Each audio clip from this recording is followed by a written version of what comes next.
आता इलेक्शन आपली लागलेली आहे, गेले 5 वर्षामध्ये भरपूर राजकीय घडामोडी झाल्या, पण या 2.5 वर्षामध्ये जे आपलं महायुतीचं सरकार आलं त्या सरकारमध्ये आपल्या अनेक चांगल्या योजना या ठिकाणी राबवलेल्या आहेत। जर बघितलं तर आपल्या लाडक्या भावांसाठी 10 लाख विद्यार्थ्यांना जॉब देण्यासाठी 6,000 ते 10,000 रुपयाचा स्टायपंड या ठिकाणी त्यांनी दिलेला आहे।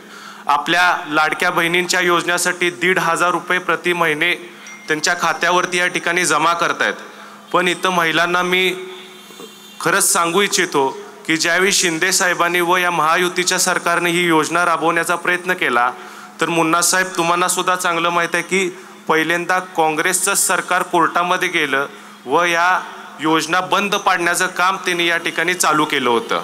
आता म्हणतात ते या योजनेचं समर्थन करतात, पण आता शिंदे साहेबांनी या ठिकाणी सांगितलेलं आहे की निवडणूक झाल्यानंतर 20 तारखेनंतर आपल्या महायुतीच्या सरकारनं जी घोषणा केली ते म्हणजे 1,500 रुपयाच्या जागेला 2,100 रुपये दरमहा महिलांच्या खात्यावरती या ठिकाणी तुम्हा सर्वांना मिळणार आहेत। आज जर बघितलं तर महिलांच्या सुरक्षितेसाठी चांगले या ठिकाणी निर्णय त्यांनी घेतलेले आहेत।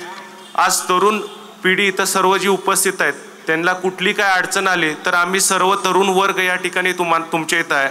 तुम्हाला सर्व माहीतच आहे की KITचं आंदोलन झालं, त्याच्यामध्ये ऑफलाईन एक्झाम होती, त्या ऑफलाईन एक्झाम ऑनलाईन करण्यासाठी आम्ही सक्षमपणे तिथं खंबीरपणे उभा राहिलो आणि त्यांची ऑनलाईन एक्झाम या ठिकाणी करून दिली।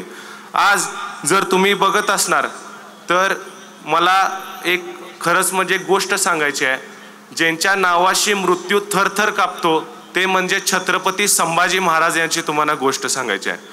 खरं म्हणजे तर छत्रपती संभाजीराजे ज्यावेळी औरंगजेबाच्या तावडीत सापडले त्यावेळी त्यांना तुरुंगात त्यांनी नेलं, त्यांचा एवढा छळ कपट केला, उंटावरून बसवून त्यांना उलटं टांगून शहरातनं त्यांची मिरवणूक काढली, परत त्यांच्या भर चौकामध्ये त्यांच्यावरती दगडफेक करण्यात आली, त्यांना तुरुंगात घातल्यानंतर तरी सुद्धा त्या क्रूर औरंगजेबाचं मन समाधान झालं नाही म्हणून त्यांनी काय केलं, आपल्या छत्रपतींच्या अंगावरची कातडी सोडून काढली, त्यांच्या अंगावरचे मांस त्यांनी काढून टाकलं, तरी पण आपले छत्रपती संभाजीराजे ताटमानानं व स्वाभिमानानं त्यांच्या पुढे उभा होते, ते झुकणारे नव्हते, कारण की ते छत्रपती शिवाजी महाराज यांचे चिरंजीव होते।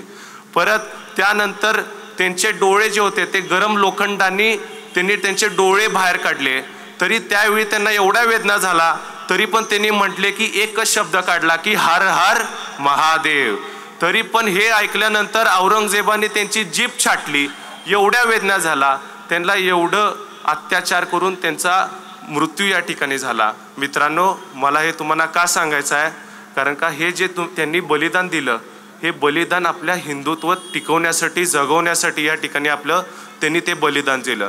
पण आज कोल्हापूर जिल्ह्यामध्ये काय होते, कोल्हापूर जिल्ह्यामध्ये जर बघितला तर हे काँग्रेसवाले विशाळगडवर जाऊन आपल्या हिंदुत्वादी समाजाला अतिरेकी मानायचं या ठिकाणी काम करते। हे कुणाला पटते काय, मला हात वरून पहिला सांगा तुम्ही। हे तिथं अतिरेकी मानायचं या ठिकाणी त्यांना काम करतात, दिशाभूल करण्याचं या ठिकाणी काम करतात। मी तुम्हाला सांगतो आज आपण एकत्र बाहेर पडायला पाहिजे। हिंदुत्वादी सरकार आहे, हिंदुत्वादी समाज, मी तुम्हाला खरं या ठिकाणी सांगतो की 20 तारखेला हिंदुत्वादी सर्व लोक या काँग्रेसच्या सरकारला त्यांची जागा या ठिकाणी दाखवून देणार आहेत। आज जर तुम्हाला सांगायचं झालं तर कोल्हापूर जिल्ह्यामध्ये 10च्या 10 आपल्या महायुतीच्या सर्व सीटा निवडून आल्या पाहिजेत, कारण का हे सर्व उमेदवार एकदम सक्षम आहेत। कुणी त्यांच्या आपल्या घरामध्ये कधी कुणाला वेळ दिला नाही, पण त्यांनी सर्वसामान्य जनतेला आज त्या ठिकाणी त्यांचा वेळ दिलेला आहे। आज आमच्या मतदारसंघाचा विचार केला तर आमच्या साहेबांनी आम्हाला कधी वेळ दिलाच नाही। नेता खरं म्हणजे तर स्वतःच्या घरापेक्षा लोकांच्या दारामध्ये त्याची शोभा दिसते। आज जर बघितलं तर माझ्या वडिलांबद्दल मी तुम्हाला सांगू इच्छितो की 17 वर्षाचा असताना त्यांची वडिलांची साथ या ठिकाणी गमावली, त्यांना वडिलांची साथ या ठिकाणी नव्हती। वडिलांची साथ नसताना सुद्धा त्यांनी आपलं स्वतःचं कुटुंब सांभाळलं, त्यांनी स्वतःच्या सख्या बहिणीचं लग्न या ठिकाणी लावून दिलं। कॉलेज निवडणुका त्यानंतर त्यांनी त्यामध्ये उतरले, कॉलेज निवडणुका करत असताना DC साहेबांच्या माघारी त्यानंतर त्यांनी कारखान्याची जबाबदारी या ठिकाणी स्वीकारली, कारखान्याच्या माध्यमातून त्यांनी चांगला रोजगार या ठिकाणी उपलब्ध करून दिला, कारखान्याला उच्चांकित दर म्हणजे महाराष्ट्रातला उच्चांकित दर या ठिकाणी त्यांनी दिलेला आहे। एवढं चांगलं सगळं केलंय आणि त्यांचा जनसंपर्क दांडगा आहे। खरं म्हणजे तर मला आज अभिमान वाटतो.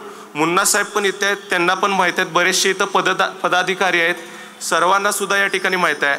मी आज स्वतः माझ्या वडिलांना बघितले. आपण किती जण तरी मंत्रालयामध्ये असतात, एखादा माणसाकडं जर आमदारकी पद नसेल किंवा तो माजी आमदार असेल, त्याला मंत्रालयामध्ये सुद्धा जायला या ठिकाणी लाज वाटते.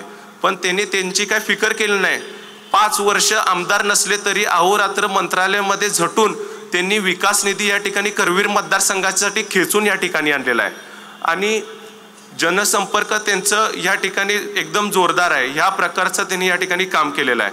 खरं म्हणजे तर हे नुसतं करवीरमध्ये नाही, दक्षिणमध्ये आपले अमल साहेब जरी असतील आणि उत्तरमध्ये क्षीरसागर साहेब जरी असतील, यांनी याच प्रकारचा जनसंपर्क आणि विकास निधी यांचे कामं या ठिकाणी केलेले आहेत. आणि आपल्या महायुती सरकारनं जवळपास हजारो कोटींचा निधी या ठिकाणी आपल्या कोल्हापूर जिल्ह्याला दिलेले आहेत. माझी तुम्हाला एवढीच विनंती राहील की अनेक लोक येतील, त्यांच्याकडं काय झाले, आता आपल्या महायुतीचं एवढं चांगलं वातावरण झाल्यामुळे त्यांच्याकडं बोलायला काय नाही, त्यांना फक्त आता टीकाटिप्पणीचं राजकारण या ठिकाणी करायचं आहे. त्या टीकाटिप्पणीच्या राजकारणाकडं माझी विनंती आहे की कोणी लक्ष देऊ नये. फक्त त्यांना जर उत्तर द्यायचं असेल तर आपल्या विकासाच्या माध्यमातनं, कर्तृत्वाच्या माध्यमातनं त्यांना या ठिकाणी आपण उत्तर द्या. आणि येणाऱ्या 20 तारखेला या कोल्हापूर जिल्ह्यामधल्या 10च्या 10 महायुतीच्या सीटांना भरघोस मतांनी विजय करा, एवढीच मी माझी विनंती करतो. जय हिंद, जय महाराष्ट्र.